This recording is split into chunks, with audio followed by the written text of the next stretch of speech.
গণতন্ত্রকে যদি আমরা বিনির্মাণ করতে চাই, অত্যন্ত শক্তিশালী হিসাবে একটি গণতান্ত্রিক রাষ্ট্র নির্মাণ করতে চাই সাম্যের ভিত্তিতে, তাহলে এই গণতন্ত্রের জন্য আমাদেরকে জাতীয় ঐক্য বজায় রাখতে হবে। ফ্যাসিবাদ বিরোধী যে জাতীয় ঐক্য প্রতিষ্ঠিত হয়েছে, সেই জাতীয় ঐক্যকে শক্তিতে পরিণত করতে হবে। আজকে যারা গণতন্ত্রের বিরুদ্ধে বিভিন্ন রকমের বক্তব্যের মধ্য দিয়ে নির্বাচনের বিষয়ে শঙ্কা প্রকাশ করছে, তারা গণতন্ত্রের পক্ষের শক্তি নয়, তারা বাংলাদেশের মানুষের পক্ষের শক্তি নয়। আপনাকে রাজনৈতিক দলের নেতারা ক্ষমতায় বসায় নাই, আপনার বৈধতা হলো জনগণ।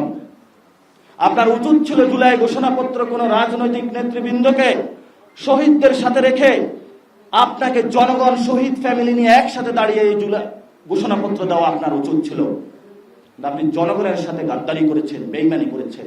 এখন ঘোষণাপত্র হয়েছে, ঘোষণাপত্র লন্ডনে গিয়েছেন।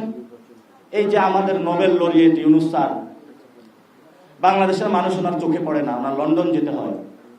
লন্ডনে গিয়ে সিজদা দিয়েছেন, সিজদার মাধ্যমে উনি ওহির মাধ্যমে আদেশ পেয়েছেন এবং সেটার একটা প্রেস রিলিজের মধ্যে জানিয়েছেন বাংলাদেশে ফেব্রুয়ারিতে ইলেকশন হতে হবে। কোন ইলেকশন? এই সংবিধানের অধীনে।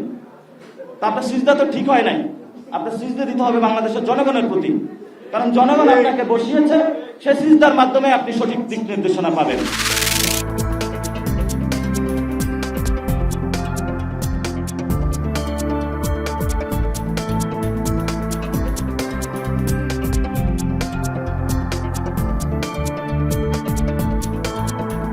প্রধান উপদেষ্টা যেটা বলেছে ওর উপরে আমাদের কারো কোনো কথা নেই। স্যার যেই তারিখে বলছে ওই তারিখে নির্বাচন হবে, যেই মাসে বলছে ওই মাসেই নির্বাচন হবে। কে কি বললো ওইটা শোনার আমাদের কোনো দরকার নেই। যে কোনো চাঁদাবাজ ধরন পান আমাদের দেখান, সাথে সাথে তারা আমরা আইনের আওতায় নিয়ে আসবো। এটা ক্ষেত্রে আপনাদের একটু সাহায্য সহযোগিতা দরকার।